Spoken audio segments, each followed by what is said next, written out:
Hello my sweet caramel, कैसे हैं आप। जैसे कि हमने कैप्चर हिज इनोसेंट बॉय के लास्ट पार्ट में देखा था, अपने हियोंग की प्रेगनेंसी की न्यूज़ को सुनकर तायोंग बहुत ज़्यादा खुश होते हैं और वो अपने हियोंग को टाइटली हग कर लेते हैं, जिसे जेके भी देख रहे होते हैं। सो फ्रेंड, अब हम आगे की स्टोरी देखते हैं।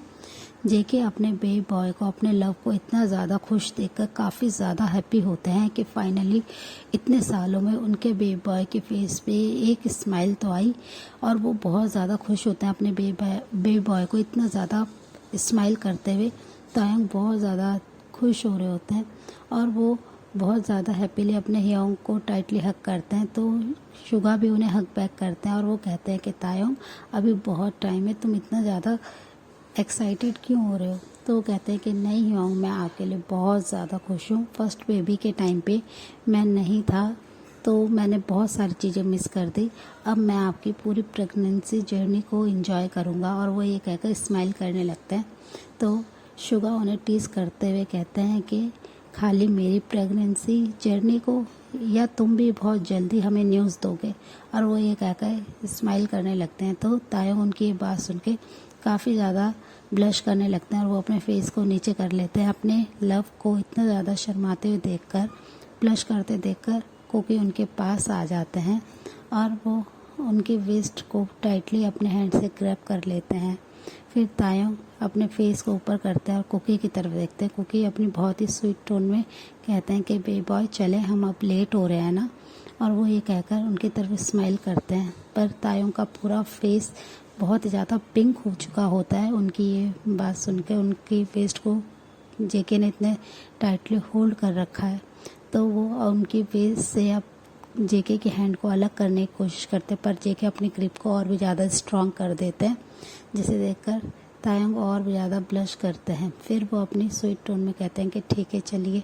और उन्हें जाता हुआ देखकर शुगा कहते हैं कि तुम दोनों कहाँ जा रहे हो। तो तायंग उनसे बहुत ही अपनी स्वीट टोन में कहते हैं कि हियोंग, मैं जेके के साथ हॉस्पिटल जा रहा हूँ। तो शुगा थोड़े से वरीड होकर कहते हैं हॉस्पिटल क्या हुआ, कोई प्रॉब्लम।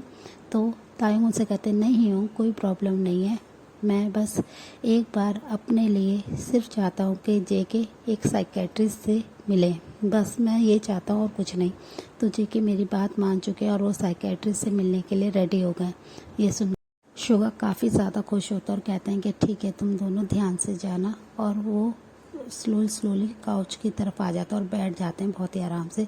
फिर जिमिन उनके लेग्स को अपने थाइस पे रखता है और वो शुगा के लेग्स पे मसाज करना शुरू कर देते हैं। फिर जेके तायोंग की वेस्ट को थोड़ा सा टाइटली पुल करते हैं और उन्हें अपने साथ लेके जाने लगते हैं।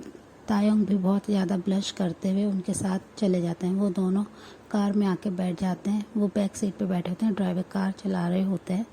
तो तायोंग बहुत ही ज़्यादा ब्लश कर रहे होते हैं। वो बस स्टिल विंडो से बाहर देख रहे होते हैं, पर जेके ने कंटिन्यूसली तायोंग के थाइस पे अपने हैंड से रब कर रहे होते हैं।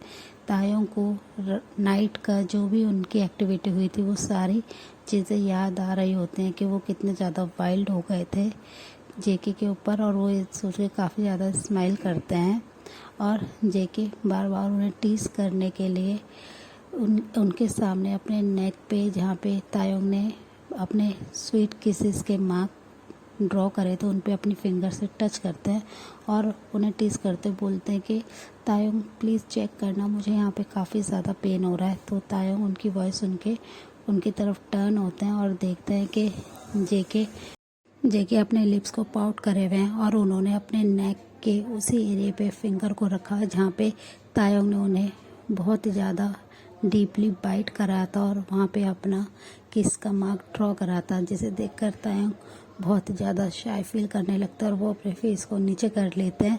तो जेके उनकी तरफ देखता है और कहते हैं कि तायोंग, तुम चेक क्यों नहीं कर रहे हो, मुझे यहाँ पे बहुत ज़्यादा पेन हो रहा है और तुम ऐसा क्यों कर रहे हो। तो तायोंग तुरंत ही जेके के हैंड पे बहुत ही प्लेफुल तरीके से हिट करते हैं और वो काफ़ी ज़्यादा ब्लश करने लगते हैं। तो जेके उन्हें अपनी तरफ पुल करते हैं और उनके ब्लशिंग फेस को अपने हैंड में लेते हैं, पर तायोंग इतने ज़्यादा ब्लश करते हैं वो उनके चेस्ट में अपने फेस को हाइड कर लेते हैं, जिसे ब्लश करते हुए उन्हें इतना शर्माते हुए देखकर कुकी उन्हें टाइटली हग कर लेता है और वो दोनों स्माइल कर रहे होते हैं और तायोंग बस कंटिन्यूसली अपने फेस को उनके चेस्ट में हाइड कर रहे होते हैं। ऐसे ही 30 मिनट्स के राइड के बाद हॉस्पिटल आ जाता है। जब वो हॉस्पिटल में आते हैं तो जेके काफ़ी ज़्यादा नर्वस होते हैं। तायोंग समझ रहे होते हैं कि जेके इस समय बहुत ज़्यादा नर्वस हैं और वो बहुत ज़्यादा पैनिक भी फील कर सकते हैं। वो जैसे ही डॉक्टर के कैबिन में आते हैं तो डॉक्टर जिन उन्हें देख के ग्रीट करते हैं और वो जेके और तायोंग को अपने सामने चेयर पर बैठने के लिए कहते हैं। तो तायोंग उन्हें सारी बात बता देते हैं कि जेके बहुत ही ज़्यादा शॉर्ट टेम्पर है और उन्हें बहुत ही ज़्यादा इनसिक्योरिटी है मुझे लेके, तो प्लीज़ एक बार आप उन्हें ट्रीट कर सकते हैं, वो ऐसा क्यों बिहेव करते हैं। और वो ये कहकर डॉक्टर जिन की तरफ देख लगते हैं तो जिन स्माइल करते हैं और उनसे कहते हैं कि डोंट वरी, इतनी भी कोई सीरियस प्रॉब्लम नहीं है, हम एक बार उनके साथ अब ये सेशन करके देख लेते हैं, अगर सब कुछ ठीक रहा तो वो बिल्कुल नॉर्मल है, आपको इतना फिक्र करने की ज़रूरत नहीं है। और वो ये कहकर जेके को अपने साथ अपने कैबिन से अटैच रूम में ले आते हैं और वो उन्हें बहुत ही आराम से बेड पे लिटा देते हैं और उनसे कहते हैं कि आप अपनी आइज़ क्लोज कीजिए और वो अपना ट्रीटमेंट स्टार्ट कर देते हैं। वो जेके के पास्ट में जाके उनके पास्ट में जो भी कुछ हुआ है उस बारे में जान रहे होते हैं और तायोंग बाहर बैठे हुए काफ़ी ज़्यादा नर्वस होते हैं। वो बस जेके के लिए प्रेयर कर रहे होते हैं। वो बहुत ज़्यादा टेंशन में होते हैं कि पता नहीं क्या होगा और जेके ठीक तो होंगे ना, वो बस यही सोच रहे होते हैं। वो ऐसे ही 3 आवर्स तक वहीं बैठे रहते हैं और वो बहुत ज़्यादा नर्वस होते हैं। 3 आवर्स के बाद रूम का डोर ओपन होता है तो तायंग तुरंत ही उस साइड देखते हैं कि जेके और डॉक्टर जिन वहाँ आ गए हैं। डॉक्टर जिन आराम से अपने चेयर पर बैठते हैं और जेके को अपने सामने बिठाते हैं और वो तायंग की तरफ बहुत ही स्माइल करके देखते हैं, पर तायंग बहुत ही ज़्यादा टेंस होते हैं। वो बस उनके आते ही उनसे क्वेश्चन करना शुरू कर देते हैं कि सर क्या हुआ, वो ठीक तो है ना, उन्हें कुछ हुआ तो है तो नहीं है ना। तो अपने हस्बैंड को अपने लिए इतनी ज़्यादा फिक्र करते देख के जेके काफ़ी ज़्यादा खुश होते हैं कि तायोंग उनसे कितना ज़्यादा प्यार करते हैं, वो उनकी कितनी ज़्यादा फिक्र करते हैं, वो उनके लिए कितने ज़्यादा वरीड होते हैं। ये देखकर जेके का हार्ट वार्मनेस से बिल्कुल भर जाता है। वो बस अपने बेबी बॉय को बहुत ही टाइटली हग करना चाहते हैं, तो वो बस अपने आप को कंट्रोल कर रहे होते हैं। तो डॉक्टर उनकी तरफ देखते हैं और स्माइल करते हैं और कहते हैं कि मैं आपको उनके बारे में सब बता देता हूँ। मिस्टर जेके का पास्ट, उनका बचपन बहुत ही ज़्यादा डार्क रहा है और उनकी लाइफ में बहुत ज़्यादा प्रॉब्लम्स रही हैं, जिसकी वजह से वो इतने ज़्यादा हार्टलेस और इतने ज़्यादा क्रूल है।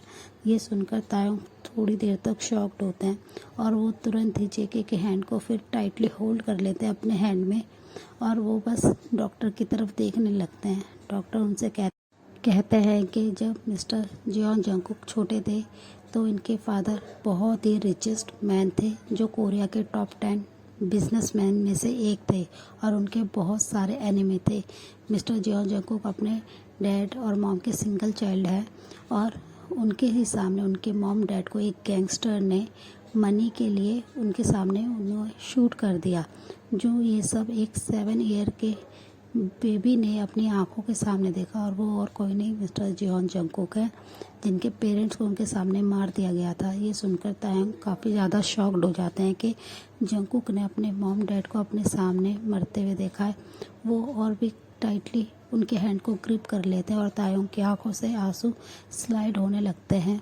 वो फिर भी विदाउट कोई भी टाइम वेस्ट करे वो डॉक्टर से कहते हैं कि प्लीज़ डॉक्टर, प्लीज़ आप मुझे सब कुछ बताइए। तो डॉक्टर अगेन बोलना स्टार्ट करते हैं और कहते हैं कि मिस्टर जियोन जंगकुक का कोई भी फैमिली मेम्बर नहीं थे, कोई भी रिलेटिव नहीं थे जो उन्हें एक्सेप्ट कर सके, इसलिए उन्हें ऑर्फनेज में भेज दिया गया। वो 7 ईयर के थे जिस समय वो ऑर्फनेज में चले गए और ऑर्फनेज के ऑनर बहुत ही ज़्यादा बुरे थे, जो हर एक बच्चे को सिर्फ अब्यूज़ करते थे और उन्हें टॉर्चर करते थे, जो कि मिस्टर जियोन जंगकुक ने भी सहा है और वो काफ़ी टाइम तक वहाँ पे रहे। वो 3 इयर्स तक वहाँ पे रहे, जो उन्होंने 3 इयर्स तक इतना ज़्यादा टॉर्चर सहा है उस ऑनर की वजह से। तब मिस्टर पार्क जिमिन के फादर मिस्टर पार्क ने उन्हें ढूंढा वो उनके फादर के बहुत अच्छे दोस्त थे। वो उस समय कोरिया में नहीं थे जब उनके फादर के साथ ये हुआ, और वो जैसे ही जब कोरिया आए और उन्हें पता चला कि उनके फ्रेंड की डेथ हो गई और उनकी वाइफ की भी, तो वो उन्होंने अपने फ्रेंड के सन जियोन जंगकुक के बारे में पता करा, और तब जाके उन्हें 3 इयर्स बाद जाके पता चला कि वो एक ऑर्फनेज में है। जब वो उन्हें लेने गए तो उन्होंने देखा कि मिस्टर जियोन जंगकुक की बहुत ही ज़्यादा बुरी कंडीशन है, वो बहुत ही ज़्यादा वीक हैं, उन्हें बहुत ज़्यादा टॉर्चर करा गया है, जिसे देखकर मिस्टर पार्क को उस ऑनर पे बहुत ज़्यादा गुस्सा आया और उन्होंने अपने गार्ड से कहकर उस ऑनर को मरवा दिया और उसके पूरे उस ऑर्फनेज को वो खुद हैंडल करने लगे, उनकी कंपनी हैंडल करने लगी, और उन्होंने तुरंत ही बेबी जंगकुक को अपने पास रख लिया। वो उन्हें हॉस्पिटल लेके गए और उनका वहाँ पे काफ़ी दिनों तक ट्रीटमेंट चला। कम से कम वो 1 मंथ तक हॉस्पिटल में रहे। उन्हें इतना ज़्यादा टॉर्चर करा गया था कि वो इतने ज़्यादा वीक हो गए थे। 1 मंथ के बाद जब वो थोड़े नॉर्मल हुए तो मिस्टर पार्क ने उन्हें ऑफिशियली अडॉप्ट कर लिया। इसलिए उनके बड़े सन मिस्टर पार्क जिमिन है, और इनका नाम आपको पता ही होगा जियोन जंगकुक है। वो अडॉप्ट कर चुके थे, तो उन्होंने और उनके सन ने इन्हें बहुत ही अच्छे से प्यार से ट्रीट करा। पर जियोन जंगकुक चाहते थे अपने पेरेंट्स की डेथ का रिवेंज लेना, इसलिए उन्होंने माफिया वर्ल्ड में एंट्री कर ली और वो एक बहुत बड़े माफिया किंग बन गए। उन्होंने अपने मॉम डैड के डेथ का रिवेंज उस गैंगस्टर से लिया और उसे बहुत ही ज़्यादा पेनफुल डेथ दी, जिसे देने के बाद वो काफ़ी ज़्यादा खुश होने लगे। उन्होंने अपने माइंड में ये सोच लिया कि जो उन्हें चाहिए बस वो कैसे भी करके लोगों से छीन के ले सकते हैं। वो प्यार को बिल्कुल भूल गए थे। उनकी लाइफ में बस इस समय प्यार की कमी है। जो भी आप उनसे कहना चाहते हैं, जो भी बात आप उनसे करना चाहते हैं, आप अगर उनसे बहुत ही प्यार से और बहुत ही अपनी स्वीट वॉइस में कहेंगे तो मिस्टर जियोन जंगकुक आपकी सारी बातें मान लेंगे। और अभी उन्हें कुछ सेशन और अटेंड करने पड़ेंगे। ऐसी कोई उन्हें सीरियस प्रॉब्लम नहीं है, बस उनका डार्क पास्ट रहा है जिसकी वजह से वो ऐसे हो चुके हैं। तो आप उनके हस्बैंड हैं और आप इस बात को समझ सकते हैं। तो तायुंग ये सारी बात सुनते समय काफ़ी ज़्यादा रो रहे थे। वो सोच रहे थे कि जंगकुक ने अपने पास में कितना पेन सहा है, वो बस पेन में रहे और मैंने भी उन्हें पेन ही दिया है। मैंने उन्हें कभी भी लव बैक नहीं करा है, मैं ऐसा कैसे कर सकता हूँ। और इनफैक्ट मैं अभी भी उनके साथ सिर्फ और सिर्फ प्यार का एक नाटक कर रहा था ताकि मैं उनसे फ्री हो जाऊँ। इसलिए तायुंग बहुत ज़्यादा रोते हैं। वो अपने इस थॉट में ही बिजी होते हैं कि वो ऐसा कैसे कर सकते हैं कि जंगकुक उनसे बिल्कुल मैडली प्यार करते हैं और मैं उनके साथ इतना ज़्यादा चीट कर रहा हूँ। तायुंग बहुत ज़्यादा रो रहे होते हैं। जंगकुक उन्हें टाइटली हक कर लेते हैं और कहते हैं कि बेबी बॉय तुम इतना क्यों रो रहे हो, वो सब पास्ट था, तुम इतना परेशान मत हो। पर तायुंग चुप नहीं होते और वो कंटिन्यूसली रो रहे होते हैं। जेके उन्हें बहुत ज़्यादा चुप कराने की कोशिश करते हैं, पर तायुंग उन्हें टाइटली हक कर लेते हैं और वो सोचते हैं कि मैं सब प्रेजेंट में जेके के साथ इतना सब गलत कर रहा था, मैं कैसे उनके साथ गलत कर सकता हूँ, मैं उन्हें चीट कर रहा था और मैं उन्हें कैसे पेन दे सकता हूँ। ये सोचकर तायुंग बहुत ही ज़्यादा परेशान हो जाते हैं। वो ऐसे ही रो रहे होते हैं जेके को टाइटली हक करके। फिर जेके उनकी बैक पे अपने हैंड से रब कर रहे होते हैं और उनसे कहते हैं बेबी बॉय प्लीज़ तुम ऐसे मत रो, मैं तुम्हें इतना ज़्यादा रोते हुए नहीं देख सकता। और वो बस उन्हें चुप कराने की कोशिश करते हैं। फिर जेके डॉक्टर से एक्सक्यूज़ करके वहाँ से जाने के लिए आ जाते हैं, पर तायुंग ने बिल्कुल भी उनकी शर्ट के कॉलर को नहीं छोड़ रखा था। उन्होंने उनकी शर्ट को बहुत ही टाइटली अपने हैंड से ग्रिप कर रखा था। जेके समझ पा रहे होते हैं कि तायुंग को कोई चीज़ तो परेशान कर रही है। सो फ्रेंड इस पार्ट को हम यहीं एंड करते हैं। मिलते हैं इसके नेक्स्ट पार्ट में। तब तक के लिए आप मेरी वीडियो को लाइक शेयर कमेंट कीजिए और मेरे चैनल को सब्सक्राइब कीजिए। बाय।